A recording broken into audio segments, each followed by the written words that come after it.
C'est ce qui nous est arrivé, à mon ami Scott et à moi, il y a environ un mois. C'était à la fin du mois de juin. Mon ami et moi allions camper dans les Adirondacks. Nous allions séjourner dans la cabane de mon grand-père. Elle se trouvait à la lisière des Adirondacks, à environ 30 km d'Old Forge. Mon ami et moi étions très intéressés par les cryptides et ce genre de choses. Nous avons fait ce voyage pour nous détendre et oublier le stress de la vie quotidienne. Notre camp se trouve juste à côté d'un ruisseau. Nous y sommes arrivés en 3 heures et nous nous sommes détendus le premier jour. Il y avait une chose effrayante à propos du camp. Il n'y avait que 3 camps près de chez nous, et l'un d'entre eux était un camping-car abandonné qui semblait dater des années 1990. Mon grand-père m'a dit qu'il n'avait jamais vu de personne, de lumières allumées ou quoi que ce soit d'autre. Le premier jour, nous avons fait de la randonnée et de la natation. Nous sommes rentrés au camp vers 17 heures et nous nous sommes détendus pendant quelques heures. Vers 21 heures, nous avons décidé d'allumer un feu. Nous avions apporté des lampes de poche et un couteau, au cas où. Nous sommes rentrés à l'intérieur pour prendre du bois et nous avons regardé où se trouvait le camping-car abandonné. Il y avait des lumières allumées tout autour. Scott et moi nous sommes regardés, confus. Il y avait pourtant des explications logiques à cela. Nous avons décidé de ne pas nous en préoccuper et sommes retournés au feu. Nous étions assis là, quand nous avons commencé à entendre des bruits de l'autre côté du ruisseau, des branches qui se cassent, des pas. Il semblait que nous l'avions tous les deux entendu. Mais à chaque fois que nous avons braqué notre lampe de poche là-bas, nous n'avons rien vu et les bruits se sont arrêtés. Plus tard, vers 10h30, nous avons entendu quelque chose traverser le ruisseau en courant dans l'eau et nous avons entendu des bruits de notre côté du ruisseau. Nous sommes retournés à la maison, pensant que c'était fini, et vers 23h, nous avons entendu quelque chose frapper à la porte de la cabane. Il était hors de question que nous nous levions pour aller voir ce qui se passait. Nous sommes restés assis dans le plus grand silence. Nous avons ensuite entendu la chose marcher de l'autre côté de la cabane, et nous avons pensé que c'était fini. Nous nous sommes trompés. Nous avons commencé à entendre des bruits sur le toit. On aurait dit que quelque chose rampait sur le toit pour essayer d'entrer dans la cabane. Cela s'est finalement arrêté et nous nous sommes endormis. Maintenant, cela ne s'arrête pas là non plus. Le lendemain matin, nous avons pris notre petit déjeuner et décidé de faire une promenade. C'était une randonnée de 3 km sur des chemins au milieu de la forêt. Il n'y avait qu'une seule maison sur ce chemin. La première partie de la randonnée était normale. Puis, nous sommes arrivés à la partie dans la forêt. Nous descendions la colline quand nous avons vu cette chose. On aurait dit un être humain très pâle, à 4 pattes, qui rampait sur la route. Il était très maigre et, si je devais dire, il mesurait environ 1,80. C'était l'équivalent d'un cauchemar. C'était digne d'un cauchemar. Il s'est tourné vers nous, nous a regardés. Il a poussé un cri aigu. Il s'est élancé vers la route et a disparu dans les bois. Nous avons couru en arrière, au cas où la chose nous poursuivrait pendant qu'elle était dans les bois. J'ai fait quelques recherches sur Internet et je suis convaincu que je crois maintenant aux entités.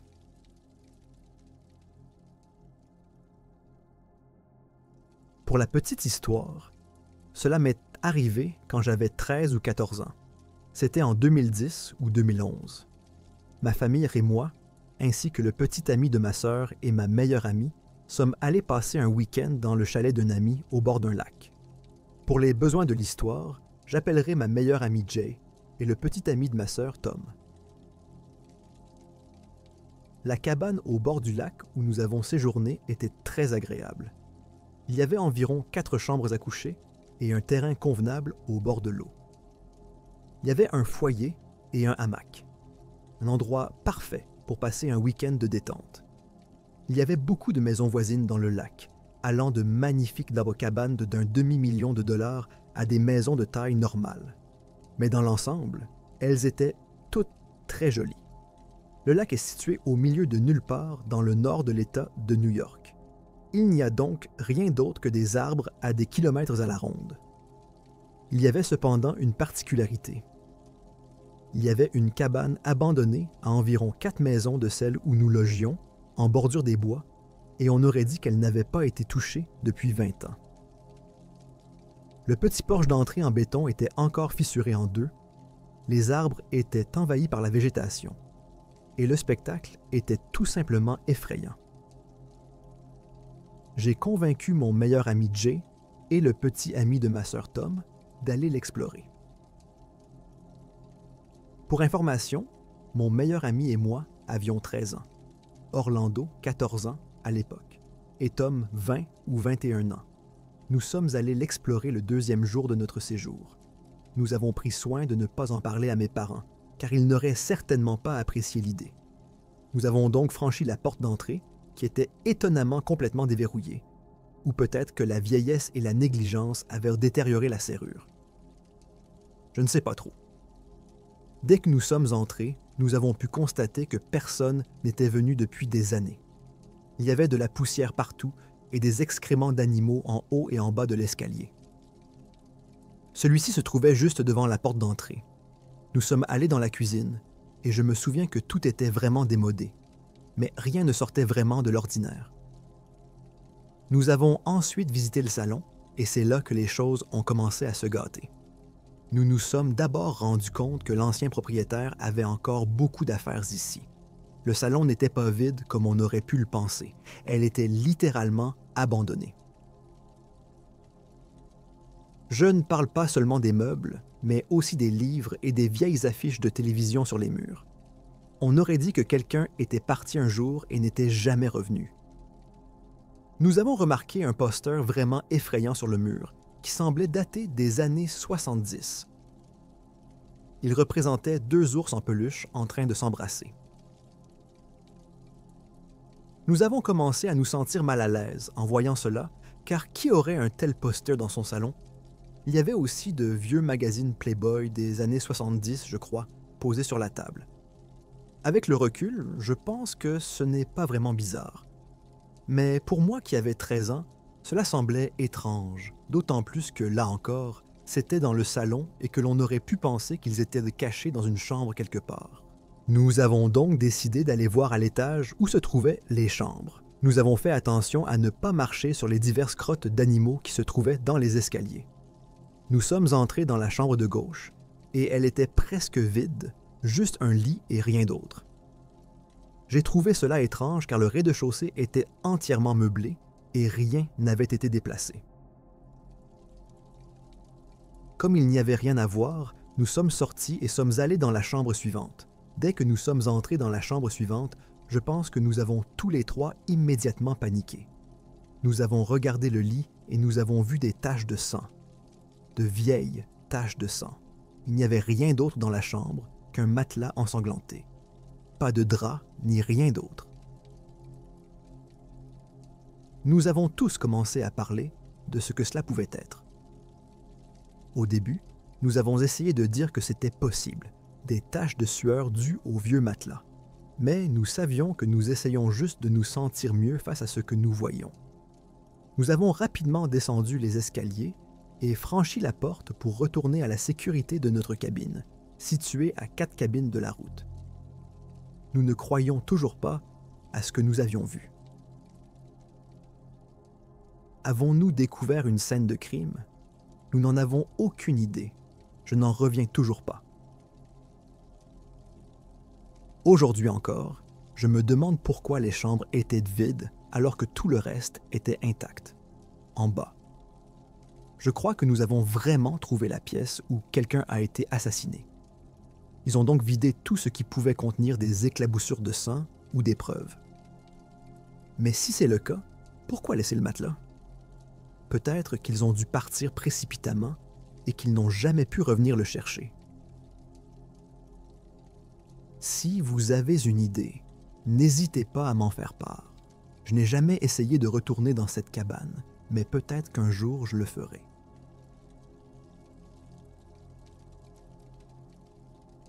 C'était le week-end du souvenir dans la cabane de mes parents, à Frederick, Michigan, Crawford County, Kalkaska. Nous étions sur la petite rivière Manistee, près du pont Cameron et de la route de la rivière Manistee. Il faisait entre 50 et 60 degrés et il était minuit passé. Mon frère Mike, mon frère Cody, mes oncles Darren et Dominique et moi-même étions assis autour du feu. Le ciel était dégagé, il n'y avait pas de vent et la nuit était calme jusqu'à ce que l'enfer se déchaîne. Nous étions assis là à discuter autour du feu. Tout à coup, nous avons entendu ceci. J'ai des frissons en vous racontant cela. Tout d'un coup, ce bruit a changé ma vie pour toujours et ma vision du Bigfoot. Ça s'est passé exactement comme ça, et je ne l'oublierai jamais. Chaque syllabe était de plus en plus forte. Il n'y avait qu'une trentaine de mètres du feu au sommet de la colline. Il faisait si sombre qu'on ne pouvait pas voir à 15 ou 20 pieds de distance à cause de la lueur du feu de camp. Quoi qu'il en soit, cet engin a poussé un cri et s'est mis à descendre la colline en direction de la rivière. Nous pouvions l'entendre s'écraser et briser des arbres et des broussailles jusqu'à ce qu'il atteigne la rivière. On l'a entendu éclabousser la rivière. On aurait dit un rhinocéros qui chargeait et détruisait tout ce qu'il voyait. J'ai encore eu des frissons. C'est à ce moment-là, lorsque l'engin a fait entendre le premier fracas des arbres, que mon oncle Darren a sauté de sa chaise, s'est précipité vers la porte et a pris l'un de ses fusils sur le râtelier. Nous nous sommes tous regardés. Nous étions vraiment stupéfaits. Nous nous sommes tous levés et avons couru aussi vite que possible vers la porte. Nous étions tellement effrayés, mais aucun d'entre nous ne savait pourquoi.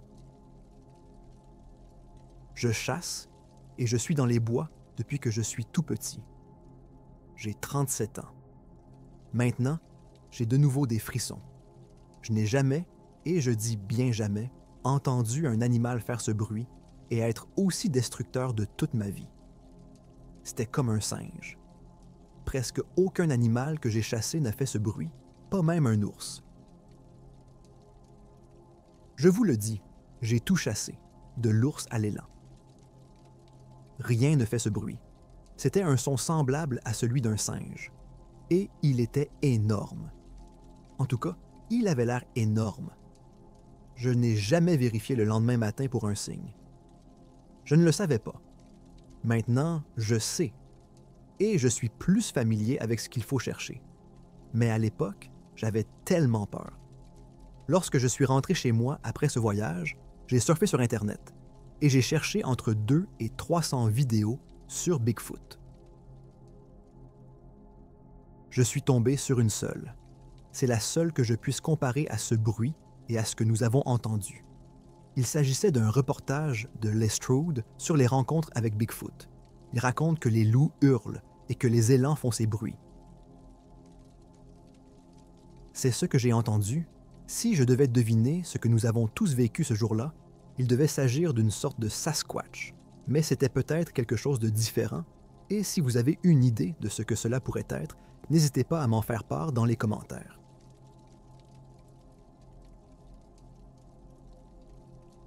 Je vis dans une grande ville au pied de Pikes Peak, dans le Colorado. Cette histoire se déroule il y a quelques années dans une petite ville de montagne, tout près de Pikes Peak. Un peu d'histoire avant d'aller plus loin. Ici, au Colorado, nous avons l'histoire de plusieurs tribus amérindiennes qui occupaient autrefois une grande partie du territoire. Mais malheureusement, ce n'est plus le cas aujourd'hui. En grandissant ici, nous avons tous entendu des légendes et parlé d'histoires effrayantes, mais nous n'avons jamais pensé qu'elles étaient réelles jusqu'à ce que cela se produise. Ma meilleure amie possède une maison en bois rond dans les montagnes, que son père a construite de A à Z. Nous y passons souvent la nuit. Je vais vous décrire rapidement l'agencement de la maison, car cela deviendra important par la suite. Elle avait un trampoline dans son salon. Oui, elle avait un filet de trampoline grandeur nature, et c'est bizarre. Je sais que le deuxième étage de sa maison était ouvert, dans le sens où il y avait un balcon sur lequel on pouvait regarder pour voir le salon. La chambre de son frère se trouvait juste à côté de ce balcon. Elle était séparée par un mur de type cubicule pour plus d'intimité. C'était donc Une soirée pyjama normale, où nous regardions des films et buvions du chocolat chaud par une froide nuit d'hiver. Il était un peu plus d'1 heure du matin, quand nous avons commencé à préparer le trampoline pour que nous puissions y dormir. Nous étions en train d'étendre des couvertures et de préparer des oreillers lorsqu'un de ces grands rouleaux de carton qui restent après avoir utilisé du papier d'emballage s'est envolé par-dessus le mur de séparation du balcon. Pensant que c'était son frère qui nous disait de nous taire, nous l'avons balayé d'un revers de main. Nous sommes ensuite allés nous brosser les dents et nous laver le visage, et nous avons vu une bouteille d'eau sur le trampoline que nous pensions que son frère avait encore jetée. Mon ami l'attrape et remarque une drôle d'odeur qui s'en dégage. Elle dévisse le couvercle et en sort une odeur dégoûtante de vomi. Mais pas n'importe quel vomi. C'était le vomi le plus puissant et le plus dégoûtant qui soit, qui nous brûlait les yeux et nous donnait des hauts le cœur. Nous montons les escaliers pour confronter son frère. Quand nous voyons qu'il n'est même pas à la maison, nous pensons qu'il se cache de nous. Nous commençons donc à le chercher, à lui dire de sortir, mais nous n'obtenons aucune réponse. Nous décidons alors de prévenir sa mère.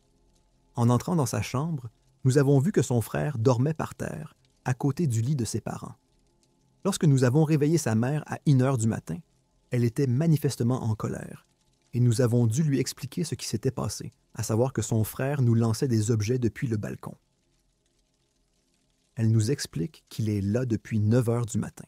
Nous avons tous les deux des frissons et les yeux écarquillés parce que nous avons réalisé que s'il était ici, qui était là-haut et refusait de retourner dehors. Nous dormons dans la même chambre que sa mère et son beau-père, et le matin, nous avons le courage de monter à l'étage où des objets ont été jetés. D'après notre horreur, on dirait que Freddy Krueger est devenu fou. Il y avait des traces de griffes sur tous les murs et sur plusieurs posters. Des livres ont été renversés des étagères et des vêtements ont été arrachés des tiroirs. C'était un véritable désordre. On aurait dit qu'un animal sauvage avait tout détruit et volé en même temps. Le plus effrayant, c'est que nous n'avons rien entendu de toute la nuit. Plus tard dans la journée, mon ami est allé prendre une douche pendant que je finissais mon dîner. Environ 10 minutes plus tard, j'ai entendu un cri à glacer le sang et j'ai couru à l'étage pour trouver mon ami en larmes, nu et effrayé. Elle fait de son mieux pour m'expliquer ce qui m'est arrivé. Ce qu'elle m'a raconté m'a encore fait peur aujourd'hui. Elle m'a dit qu'alors qu'elle était en plein shampoing dans la douche, les yeux fermés, elle a entendu la porte s'ouvrir et a supposé que c'était moi et m'a simplement demandé si j'avais fini de manger. Elle n'a pas eu de réponse. Lorsqu'elle s'est rincée et qu'elle a levé les yeux, elle a vu la salle de bain vide et a pensé qu'elle entendait simplement des choses. Alors, elle a fait comme si de rien n'était. En sortant de la douche, elle s'est penchée pour mettre ses cheveux dans la serviette. Lorsqu'elle se relève, elle se trouve face à une femme d'apparence amérindienne avec une peau de loup. Elle porte ses doigts à ses lèvres et dit « Nous avons fini par mettre la maison en valeur et nous avons essayé de savoir à qui appartenait le terrain avant sa famille. Et sa mère a déclaré que ce n'est que récemment qu'ils ont commencé à vendre le terrain pour construire parce que les Amérindiens le détenaient. Aujourd'hui encore, de nombreuses questions restent sans réponse. Pourquoi cette bouteille d'eau sentait-elle comme ça? Pourquoi des objets nous ont-ils été lancés? Et quelles étaient les véritables intentions de cet esprit?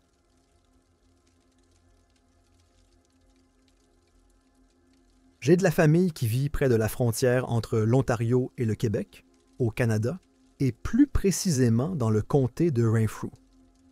Dans ce comté, il y a une vieille cabane qui a été construite au début des années 1940 et qui est apparemment l'endroit où un certain gangster syphilitique très célèbre a choisi de faire profil bas après avoir passé du temps en prison. En raison de cette affiliation, la cabane est célèbre dans la région et les gens qui savent où elle se trouve s'amusent à aller la voir. Ma grand-mère, mon grand-père et leurs meilleurs amis, un autre couple marié, sont allés la visiter un jour. C'est assez profond dans les bois environnants apparemment. Et quand ils sont arrivés, ils ont été un peu déçus. Une cabane Millwood moyenne, pas très bien entretenue, avec quelques fenêtres à l'avant. Il n'y avait pas de serrure sur la porte, alors ils s'aventurèrent tous les quatre à l'intérieur. Mais il n'y avait rien à l'intérieur. Rien que de la poussière épaisse et un peu de moisissure. Ils se sont dit que c'était raté, mais qu'ils avaient passé la journée à trouver l'endroit. Ils ont donc décidé de prendre quelques photos Polaroid en guise de souvenir. Ma grand-mère et sa petite amie, que nous appellerons Deb, sont allés se placer devant la cabane et mon beau-grand-père a pris des photos. 6 au total. Lorsqu'ils ont développé les photos et les ont regardées, ils ont été choqués. Sur les 6 photos, sauf une, ma grand-mère et Deb étaient complètement invisibles. L'appareil photo était pointé sur elles, mais elles n'étaient pas là. Sur la 6e photo, elles sont là, debout et souriantes, bras dessus, bras dessous. Mais derrière elles, dans les fenêtres de la cabine, des mains et des visages, et environ 10 paires de mains étaient des pressés contre la vitre. 4 visages humains discernables se trouvaient là, dans les fenêtres, fixant la caméra. La cabane était absolument vide, et il n'y avait personne d'autre à des kilomètres à la ronde. Cette cabane n'avait pas non plus la réputation d'être hantée. Et pourtant, ces photos, que j'ai vues de mes propres yeux il y a des années, étaient aussi claires que le jour. Ma grand-mère n'a pas d'autre explication que les fantômes. Et j'aimerais bien savoir ce que vous en pensez.